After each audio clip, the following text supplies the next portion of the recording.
Olá, meus amigos do QAP Concurseiros, tudo bem? Vamos lá para mais uma aula. Nossa aula, nós iremos começar aí a Lei de Interceptações Telefônicas, Lei 9.296 de 1996, que também sofreu algumas alterações em virtude do pacote anticrime.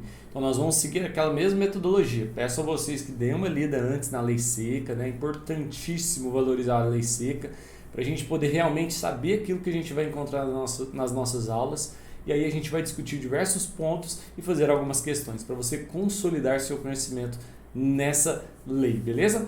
Vamos lá então, Lei de Interceptações Telefônicas, deixa aí meu Instagram, @profrodrigomontes, tamo junto, bora! A gente vai começar falando um pouco de onde surgiu, né, essa legislação. Ela é de 1996, pessoal.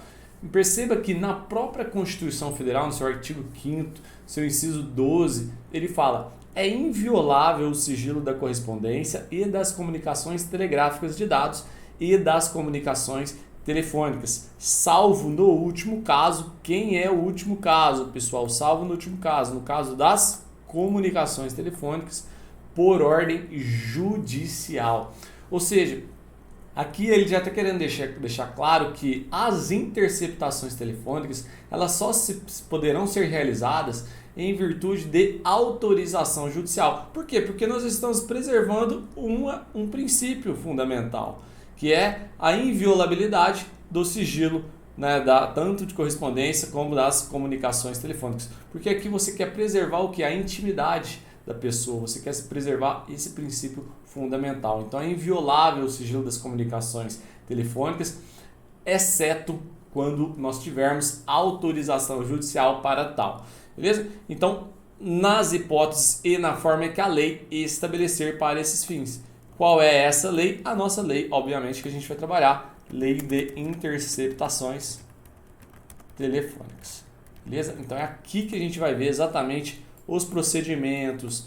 Nós vamos ver algumas, além dos prazos que são importantes, em que caso, né, uma das coisas mais cobradas, em que caso que cabe interceptação telefônica, quais são os requisitos necessários para isso. Então, ela pode ser aplicada tanto para fins de investigação como na fase da instrução processual penal. Beleza? Então, essa legislação ela surge em virtude de estar presente na nossa Constituição, que é necessário a autorização judicial. Então a gente precisava de uma lei específica para mostrar como é esse procedimento, em quais casos podem ser aplicados. E aí, por isso, é uma lei curta, né, mas é uma lei com muita cobrança nas nossas provas, principalmente nas carreiras policiais. Vamos lá então começar a falar detalhadamente artigo por artigo. Antes é importante entender a diferença entre interceptação telefônica, entre escuta telefônica e gravação telefônica. Pessoal, a gravação telefônica ela é lícita, desde que comprovada uma justa causa. A gravação telefônica usada, né, em fins judiciais, ela é lícita. Isso já há entendimento do STF nesse sentido. O que é a gravação telefônica? É realizada por um dos interlocutores sem o conhecimento do outro. Então eu conversando com você, eu vou lá e gravo o que a gente está conversando. Isso é gravação telefônica, conversa entre duas pessoas em que uma delas está gravando essa conversa. Beleza? Isso é lícito, isso é válido e não precisa de autorização judicial. Desde que haja justa causa essa gravação, beleza, pode ser utilizada sem nenhum problema. Agora, a grande questão entra na interceptação e na escuta telefônica. O que entende-se na doutrina majoritária é que há vedação constitucional e legal somente para a interceptação telefônica e escuta telefônica. Para essas é necessário a autorização judicial. A doutrina diverge muito em relação à escuta telefônica, mas a doutrina majoritária entende que a escuta também depende da autorização judicial, porque há uma vedação constitucional legal para ela também.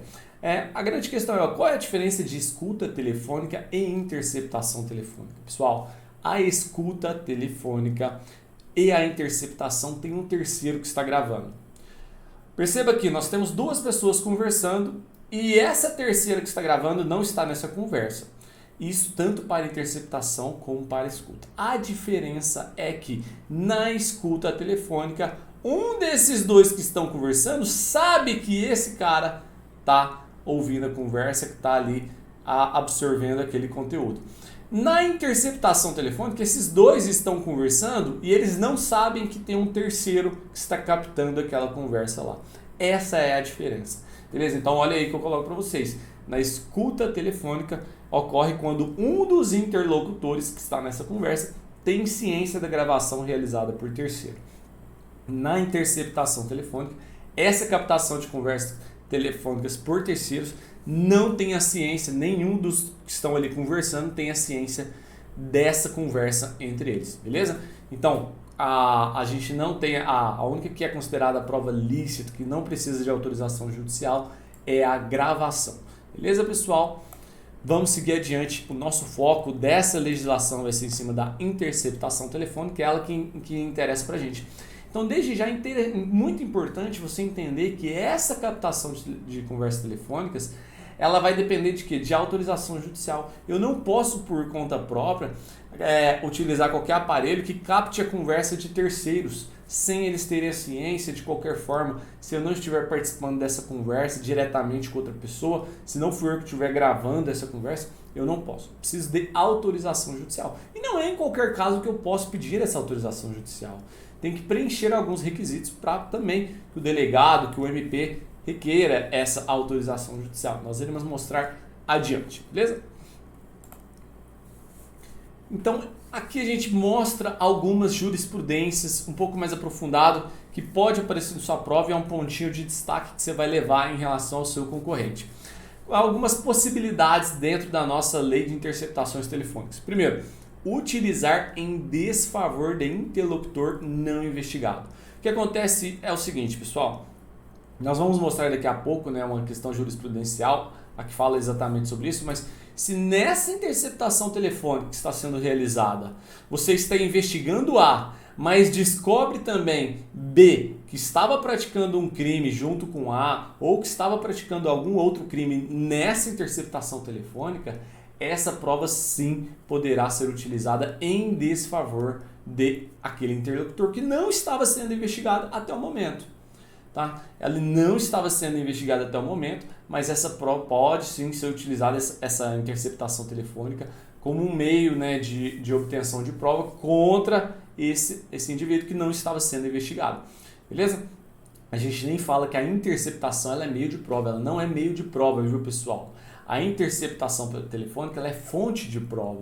O meio de prova é a transcrição, por exemplo, que é feito dessa interceptação telefônica. Mas o correto falar é que a interceptação telefônica é uma fonte de prova. Tá? Então, se nessa interceptação telefônica você está investigando A, mas descobre que o B, né, que o B estava praticando algum crime, e a gente vai mostrar isso, né? Isso pode sim ser aplicado contra esse indivíduo que não estava sendo investigado. Mesmo que seja notícia crimes, que a partir dali sim você vai começar a coletar outros meios de prova, né, para realmente chegar até ter mais elementos para poder incriminar, condenar aquele indivíduo, a oferecer denúncia contra ele. Beleza? Nós vamos mostrar daqui a pouco um pouco mais sobre isso, e principalmente falar um pouquinho sobre prova emprestada e serendipidade, cair em algumas provas de concurso no próximo slide. Bom, é possível também utilizar essa interceptação telefônica em processo administrativo disciplinar. É o que a gente chama de prova emprestada. É óbvio que, via de regra, as interceptações telefônicas são utilizadas em meios criminais, em processos criminais. Só que, de imediato, se já foi julgado ali foi utilizada essa prova no processo criminal, ela pode ser emprestada ali para o processo administrativo disciplinar para justificar uma demissão, para justificar qualquer outra penalidade possível, sem problema algum. O que não pode é essa interceptação telefônica se dar exclusivamente no processo administrativo e dar início nela. Não, mas se for utilizada no processo criminal, ela pode ser emprestada para o processo administrativo para que seja realizada uma sanção administrativa contra, por exemplo, aquele funcionário público. Beleza? É chamado de prova emprestada, isso é possível. Uma outra coisa que a gente tem que falar é que essas provas elas podem ser utilizadas por juízo diverso. Como assim, professor? Imagine a seguinte situação. O juízo da estadual, ele foi lá e realizou uma interceptação telefônica. Legal. Só que, de repente, no meio do processo, descobriu que era um crime transnacional, então vai lá para a Justiça Federal. Beleza, pessoal. Quem vai julgar agora é o juiz federal. Só que essa interceptação telefônica realizada pelo juiz estadual, que agora a gente vai chamar ele de juiz incompetente, porque não é ele mais que vai dar a continuidade, essa prova ela é válida, viu, pessoal? Ela é válida e poderá ser utilizada ainda que seja realizada pelo juízo incompetente. Beleza? Então pode sim ser considerada válida essa prova realizada por juízo incompetente. Isso aqui a gente escreve, a gente fala que é a teoria do juízo aparente. Teoria do juízo aparente. Beleza? Vamos começar, já estamos aprofundando bastante, mas é importante esses adendos que a gente faz, né? O que tem a mais além da lei seca, isso a gente tem que trazer para vocês aí. Bom, perfeito. Vamos seguir adiante. No artigo 1º, agora sim, começando sobre o artigo 1º, daqui a pouco a gente vai falar sobre a serendipidade que eu comentei com vocês. No artigo 1º ele fala exatamente que essa interceptação tem que estar gerando em segredo de justiça.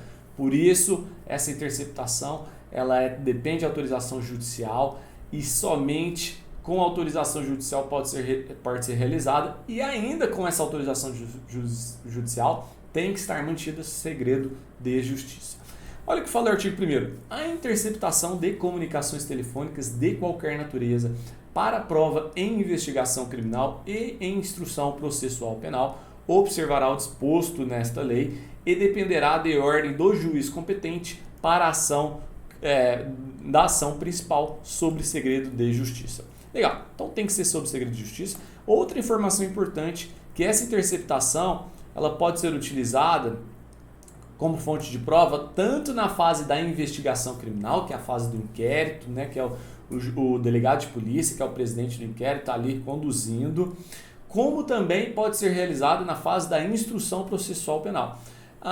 Obviamente que se ela é realizada na fase da investigação, o MP ele pode estar acompanhando todas as etapas ali. Na fase da instrução processual penal, né, a fase da ação penal, aí é o próprio MP que vai estar tomando conta. O que eu quero dizer para vocês é o seguinte, pessoal. Aqui o delegado de polícia ele cuida da fase da investigação. Ele não pode, é vedado a ele cuidar o quê? Da fase da instrução processual penal. Isso não pode acontecer. Mas o MP ele pode cuidar da fase tanto da fase da investigação, ele pode acompanhar tanto a fase de investigação como aqui a fase da instrução processual penal.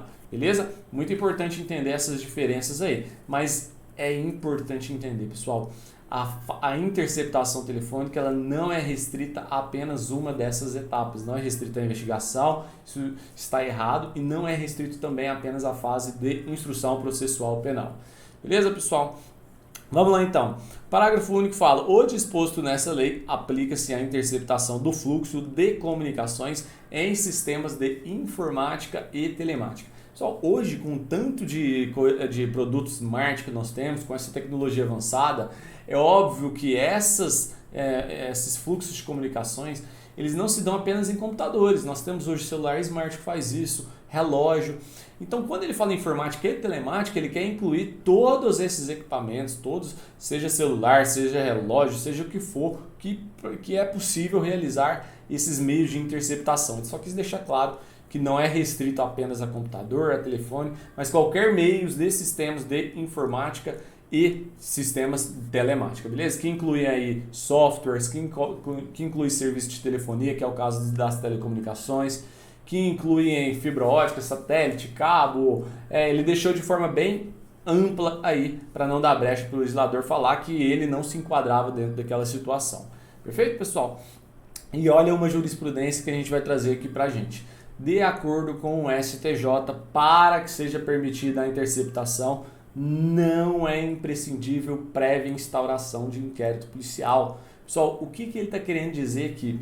Que mesmo que não haja instauração de inquérito policial, é possível requerer a interceptação telefônica? Sim, ou seja, é dispensável uma instauração de inquérito policial, desde que haja autorias, elementos suficientes de autoria, elementos razoáveis de autoria daquele indivíduo, desde que a pena, nós vamos mostrar, tem que ser pena de reclusão, desde que tenha esses elementos necessários para pedir uma interceptação telefônica, não é obrigatório que haja o quê? Instauração de inquérito policial, ou seja, ele é dispensável para a requerer a interceptação telefônica. É óbvio que tem que ter outro meio de investigação, não necessariamente o inquérito, mas tem que ter outro meio de investigação e que seja cumprido os requisitos necessários para pedir aí a interceptação telefônica, que nós iremos mostrar já já. Entre eles, pena de reclusão, tem que ter indícios razoáveis de autoria ou participação daquele indivíduo, tem que ser o tipo imprescindibilidade, né, característica da imprescindibilidade, ou seja, se tiver outros meios de obtenção de prova, devem ser utilizados outros meios. A interceptação ela é a exceção da regra, justamente porque nós mostramos no nosso primeiro slide que isso fere ali, alguns princípios fundamentais, inviolabilidade, intimidade da pessoa. Beleza? Show! Estamos indo muito bem. Aqui, esse slide, pessoal, eu coloco com um QAP importante, porque realmente ele é muito importante para você sair bem na sua prova. Não será admitida a interceptação de comunicações telefônicas quando ocorrer qualquer das seguintes hipóteses. Não será admitida se não houver indícios razoáveis da autoria ou participação em infração penal. Pessoal, eu não posso pedir a interceptação telefônica do Joãozinho, sendo que não tem nenhum elemento que me indique que ele está envolvido naquele crime. Eu tenho que ter elementos razoáveis da autoria ou participação desse indivíduo. Então, sem isso, eu não posso pedir. E lembrando que não é isso ou outro, eu preciso desse, mais esse pré-requisito, que são os 3. Então, o primeiro deles, tem que ter elementos necessários que indicam que aquele indivíduo é autor ou partícipe do crime. Beleza? Elementos razoáveis é o que a gente pede. Não tem, cuidado, hein? Não tem que ter certeza absoluta que ele está envolvido também, não é assim. Mas eu tenho que ter indícios razoáveis que indiquem a participação, a autoria ou participação daquele indivíduo na infração penal. Bom, beleza? Outro detalhe importante, pessoal, por mais que ele coloque infração penal, nós vamos ver que aqui, ó, o fato investigado tem que constituir infração penal punida no máximo com pena de detenção. Então não é admitida se for no máximo com detenção, só será admitida então se for punida com reclusão. Se for punida com reclusão, detenção, prisão simples, não cabe interceptação telefônica. Só cabe para reclusão, porque ele está falando aqui, ó, não será admitida se for no máximo com detenção. Ou seja, só vai ser admitida se for com reclusão. Perfeito, pessoal? Só será admitida se for pena com reclusão. Então, o que a gente chega a concluir partindo desse terceiro item aqui?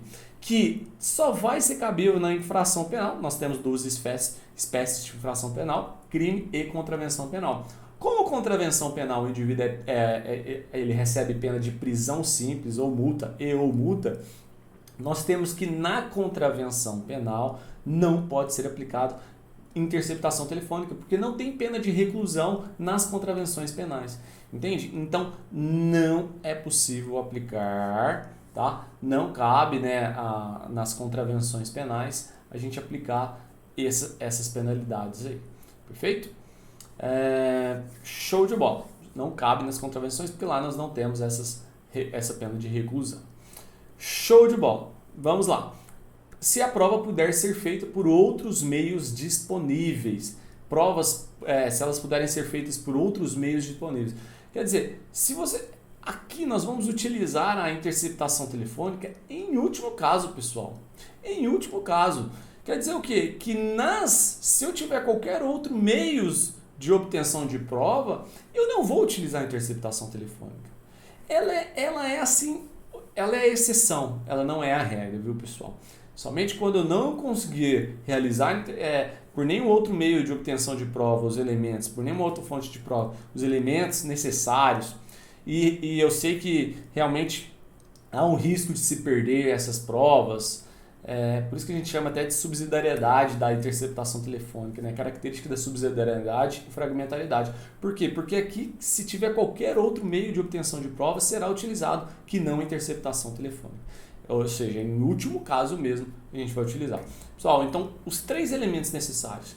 Pena de reclusão, mata aí, beleza? Tem que ter indícios razoáveis de autoria ou participação, beleza? E não, se ela puder ser feita por outros meios de prova, não poderá ser aplicada, ou seja, não pode ser feito por outros, não pode ser feito por outros meios de provas. Aí beleza. Então essas são as 3 condições. Isso não cai, isso despenca. Fecha, coloca no seu resumo aí e bora para frente. Perfeito? No parágrafo único ele fala: em qualquer hipótese deve ser descrita com clareza a situação objeto da investigação, inclusive com a indicação e qualificação dos investigados, salvo impossibilidade manifesta devidamente justificada. Vamos lá, pessoal. Aqui ele fala o seguinte: em qualquer hipótese deve ser descrita com clareza a situação objeto da investigação. Eu preciso falar com clareza o que eu estou investigando. O primeiro ponto é esse. Eu estou investigando qual crime, qual natureza, tem que ser claro isso. Esse requerimento que chegará até o juiz tem que ser claro. Então, primeiro tem que estar clara essa situação objeto, a clareza, o prazo, tudo isso de forma muito clara. Inclusive, a indicação e qualificação dos investigados. Claro que nem sempre eu vou ter, por isso ele prevê, salvo impossibilidade manifesta devidamente justificada. Então, nesse requerimento tem que ser claro e objetivo, tem que estar presente ali quais são os indivíduos que estão sendo investigados, né, para o juiz poder aceitar ou não. E aí, no caso, né, a gente tendo essa qualificação dos investigados, no caso de um indivíduo que a gente só tem a voz dele, que não sabe o nome nem nada, tudo bem, a gente fundamenta, justifica que a gente não tem a qualificação, mas que também ele tem ali indícios razoáveis de autoria ou participação. Tranquilo. Mas em qualquer hipótese tem que ser descrito com clareza essa situação objeto da investigação, com essa indicação e qualificação dos investigados, salvo se não for possível. Muito bom, vamos seguir adiante. Nós comentamos, agora vem um pouco da doutrina, por isso que a doutrina ali do lado. E essa teoria do encontro fortuito da prova, também chamado de teoria da serendipidade, que é? Você está ali fazendo uma interceptação telefônica, né? E casualmente encontra provas pertinentes a outra infração penal que não estavam na linha de desdobramento normal da investigação. Então você está lá investigando o tráfico, né? Interceptação telefônica para o tráfico em si. Aí no meio dessa interceptação que você está investigando Joãozinho, você descobre que Joãozinho comenta de um homicídio que ele praticou no ano passado. Opa, eu vou deixar passar esse homicídio? Eu estou investigando o tráfico, mas Joãozinho confessou nessa interceptação que foi ele o autor daquele homicídio. Eu vou deixar isso passar? Não! É válida esse encontro fortuito de prova, essa serendipidade, ela é válida, pessoal. É importante entender que sim, é possível. Beleza? Então, se é possível, sim, eu irei aplicar, né? Eu irei utilizar essa interceptação também como meio de obtenção de prova, como fonte de prova para esse crime de homicídio. Beleza? Então, é possível quando você encontra provas pertinentes a outra infração penal que não era a sua de investigação de origem. Nesses casos, a validade está condicionada a 2 situações. Se houve desvio de finalidade ou abuso de autoridade, não será válida. Por quê? Porque você aí utilizou um outro princípio, né, diferente daqueles que respeitam ali todos os elementos, mas você utilizou desvio de finalidade ou abuso de autoridade. Aí não é válido. Mas se esse encontro foi fortuito, foi, vamos dizer assim, o famoso encontro sem querer de provas, perfeito, pessoal. Está válida essa prova. Só se for utilizado desvio de finalidade ou abuso de autoridade, que não será válido. Beleza? Mas se tem autorização judicial para a prova de origem e ali sem querer você ouve, o indivíduo vai lá e conta isso nessa comunicação, é válida, viu, pessoal? Sem problemas. E ela é dividida em 2 graus, essa serendipidade. Primeiro grau é quando realmente tem casos de conexão entre um crime e outro. E o segundo grau é quando não tem conexão, mas serve como notícia-crime. Serve como notícia-crime. Beleza? Então, isso já não acho pouco provável cair em prova para vocês, mas a serendipidade ela tem 2 graus. O primeiro grau é quando tem conexão e continência entre esses 2 infrações penais. O segundo grau é quando não tem conexão, mas ela serve simplesmente como uma notícia-crime. E aí sim, para a investigação poder buscar outras diligências e realmente comprovar que aquilo que foi conversado na comunicação é real, é verdadeiro. Show de bola! Vamos lá para o nosso artigo 3º. Nós vamos até o artigo 4º, a gente faz um exercício, alguns exercícios e fecha essa aula. A interceptação das comunicações telefônicas poderá ser realizada pelo juiz de ofício ou a requerimento. Esse texto não foi alterado com o pacote anticrime, mas nós vamos ver casos em que o juiz não pode mais de ofício, né? Que o juiz não pode mais de ofício. Aqui continua o texto, então ainda o juiz de ofício, ou seja, o que é o juiz de ofício, pessoal? O juiz sem ser provocado, o juiz sem receber requerimento do delegado ou receber requerimento do MP, ele por si só ele pode, né, determinar a interceptação telefônica? Sim, de acordo com esse artigo 3º, sim, é o que consta na nossa lei. É bastante criticado na doutrina isso, por quê? Porque entende-se que o juiz ele deve ser imparcial do começo ao fim. Se ele por si só determina essa interceptação telefônica, é como se ele estivesse investigando, procurando meio de prova, e o juiz não pode fazer isso. O juiz ele tem que ser totalmente imparcial e não é ele que vai investigar, buscar, tá? Então essa é a grande questão. Mas na nossa legislação, o artigo 3º continua permitindo que essa interceptação seja declarada de ofício pelo juiz. Ou ainda, nós temos 3 hipóteses. O juiz ele pode declarar de ofício, ou seja, por ele próprio, sem ser provocado, por vontade dele, ou pelo delegado de polícia, que é a autoridade policial, ou pelo membro do MP. Essas 3 hipóteses são possíveis. Quando é o caso da autoridade policial, somente na fase da investigação, nós comentamos sobre isso. Somente na fase da investigação do delegado de polícia. O MP, ele pode sim requerer tanto na fase de investigação como na fase da instrução processual penal. Beleza? Então, durante essas fases, sim, pode ser determinada a interceptação telefônica e aí a requerimento do delegado, do MP ou até mesmo do juiz de ofício. Tá bom? Vamos lá para o nosso artigo 4º. O pedido de interceptação de comunicação telefônica conterá a demonstração de que sua realização é necessária à apuração da infração penal, com indicação dos meios a serem empregados, pessoal. Primeira coisa, demonstrar que sua realização é necessária, ou seja, tem que ser com clareza, descrito com clareza, os objetos de investigação, a qualificação dos seus investigados, como nós mostramos. E aí ele traz o que pode ser caído em prova aqui. Além de indicar os meios a serem empregados, se vai ser interceptação telefônica, se vai ser utilizado o prazo que vai ser utilizado, em quais números que serão utilizados, vai ser via operadora, o pessoal da operadora que vai lá instalar, tem que estar tudo muito claro, né, para apurar essa infração. Bom, olha que interessante, isso que costuma cair muito em prova. Excepcionalmente, o juiz poderá admitir que o pedido seja formulado verbalmente. Pessoal, pedido verbal é a exceção. Pedido verbal é a nossa exceção, tá? Desde que estejam presentes os pressupostos que autorizem a interceptação, quais são mesmo? Pena de reclusão, indícios razoáveis de autoria ou participação e que essa prova não pode ser obtida por outro meio. Desde que estejam presentes esses pressupostos, caso em que a concessão será condicionada à redução a termo. Por que eles falam isso? Porque muitas vezes você precisa de agilidade. Quando você pede a autorização judicial, o juiz tem até 24 horas para decidir. Isso cai em prova. O juiz tem um prazo para decidir. Qual é o prazo? 24 horas. Em 24 horas ele tem que decidir sobre essa interceptação. Beleza? Só que se o pedido foi feito verbalmente, o que é válido, depois esse pedido tem que ser reduzido a termo no caso em que o juiz conceda essa interceptação. Beleza, você fez verbalmente para ter agilidade, o juiz tem um prazo de até 24 horas para decidir. Se ele decidiu que está ok, que pode ser realizada a interceptação, aí esse pedido tem que ser reduzido a termo. Então, obviamente, quando eles fazem o pedido verbal, no mesmo tempo eles já estão reduzindo a termo, né, já para dar uma agilidade no processo ali. Mas nada impede que seja feito verbalmente, mas isso é exceção. Beleza, pessoal?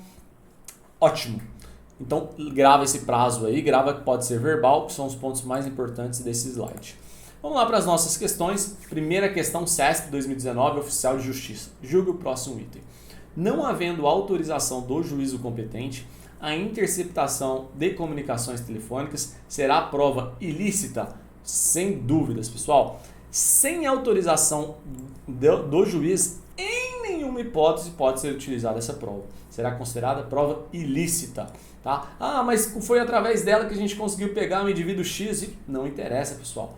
A interceptação, em qualquer hipótese, é necessário sim autorização judicial. Então sim, será considerado prova ilícita, sem dúvidas alguma. Vamos lá para a questão 2, CESP 2019, CGE, Auditor de Controle Interno, Área de Correição. De acordo com a Lei 9.296 de 1996, a interceptação de comunicações telefônicas poderá ser determinada de ofício por delegado. Ô louco, Joe!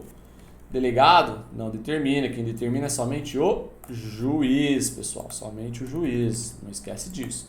Não será admitida se a prova puder ser feita por outros meios disponíveis. Beleza, lembra que só pode ser utilizada quando não tiver outros meios disponíveis. E é o que ele fala aqui, não será admitida se a prova puder ser obtida por outros meios disponíveis. Perfeito, viu, pessoal? Tá certinho esse item, é um dos requisitos que nós conversamos. Será admitida somente nos casos de crimes em que a pena mínima for igual ou superior a 2 anos de detenção. Não fala em prazo, né, pessoal? Fala que não será utilizada se a infração máxima for de até detenção. Ou seja, ela só poderá ser admitida se for de reclusão. Então, tem que ser somente em reclusão. Será conduzida por membro do MP com vistas ao delegado que poderá acompanhar os procedimentos. Ele inverteu, pessoal. Ela será conduzida pela autoridade policial, pelo delegado de polícia, com vistas do MP que poderá acompanhar os procedimentos. Inverteu MP com delegado, beleza? Poderá ser prorrogada a cada 30 dias. Nós não falamos de prazo ainda, nós vamos mostrar na próxima aula, primeira coisa da nossa próxima aula, que o prazo é de 15 dias, podendo ser prorrogável sim. Beleza? Show de bola! Então, essa a gente mata a letra B, vamos para mais uma. Questão de juiz substituto CESP 2019. No que tange a interceptação das comunicações telefônicas e as disposições relativas a esse meio de prova, previstas na Lei 9.296 de 96, assinale a alternativa correta. Pausa o vídeo e manda ver. Eu vou ter que sair da frente. Acho que eu esqueci de sair da frente na questão anterior, né? Então, acabei atrapalhando um pouquinho vocês, mas manda ver aí nessa questão 3.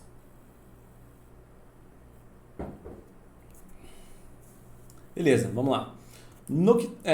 Letra A. A referida medida poderá ser determinada no curso de investigação criminal ou da instrução processual destinada à apuração de infração penal punida, ao menos com detenção? Não, ao menos com reclusão.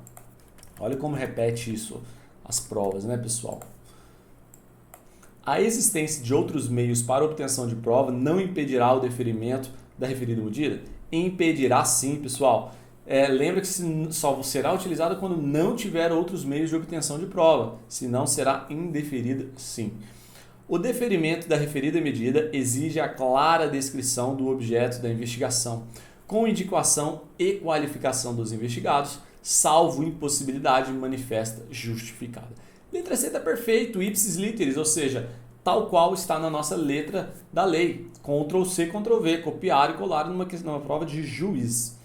Então, é isso mesmo. Aí nós comentamos sobre isso, salvo se realmente for impossível por causa justificada você qualificar e indicar os investigados. A utilização de prova obtida a partir da referida medida para fins de investigação de fato delituoso diverso imputado a terceiro não é admitido? É falso, pessoal? É admitido sim. Tá? Então, se você encontra provas que indiquem a participação de um terceiro ali naquela interceptação telefônica, ela pode ser utilizada sim para fins de investigação contra esse indivíduo, que até então ele não estava sendo investigado. Nós comentamos sobre isso. A decisão judicial autorizadora da referida medida não poderá exceder o prazo máximo de 15 dias, prorrogável uma única vez pelo mesmo período. A jurisprudência já mudou isso, é realmente 15 dias, mas ela é prorrogável por inúmeras vezes. Prorrogável inúmeras vezes. Beleza? Isso deixou esse item E falso, é à luz da jurisprudência, por isso esse item está errado. Questão 4 e última, a prova de escrivão de polícia. A interceptação telefônica será considerada ilegal quando determinada pelo de ofício pela autoridade judiciária? Não, o juiz pode de ofício determinar sim. O fato investigado for punido com pena de reclusão de até 2 anos. Pessoal, perceba uma coisa aqui, não é isso o prazo em si, né, que vai ser determinado, e sim que ela seja de reclusão. Se é reclusão, está tranquilamente apto a pedir essa interceptação telefônica. Não é o prazo que a gente tem que se prender se é reclusão ou se não é. Para executá-la, então está tudo certo. Pode ser determinado de ofício pelo juiz, pode ser punido com reclusão de até 2 anos. Para executá-la, a autoridade policial deve requisitar serviços técnicos especializados às concessionárias de serviço público. Sim, iremos ver isso na próxima aula também, mas para executar, sim, a autoridade policial deve requisitar, por exemplo, a Vivo, a Claro. O delegado por si só não tem conhecimento para ir lá e grampear aquele equipamento, né? Isso precisa de serviços técnicos especializados. A interceptação de comunicação telefônica deve ocorrer em autos apartados.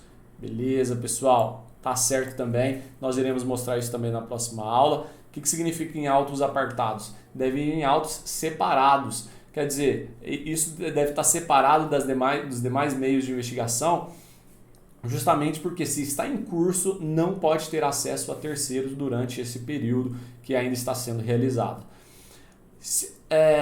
Será considerado legal quando a prova puder ser feita por outros meios disponíveis? Perfeito, nós temos aqui nossa resposta. Se a prova puder ser feita por outros meios disponíveis, será sim considerado ilegal essa interceptação telefônica. Nós já comentamos sobre isso também, tenho certeza que você fez sem maiores dificuldades. Perfeito? Pessoal, obrigado por ter ficado até o final dessa aula, foi um prazer, nós temos mais uma aula de interceptações telefônicas, fique com a gente, porque a nossa ideia é que você gabarite sua prova e seja aprovado. Um abraço, até a nossa próxima aula. Tchau!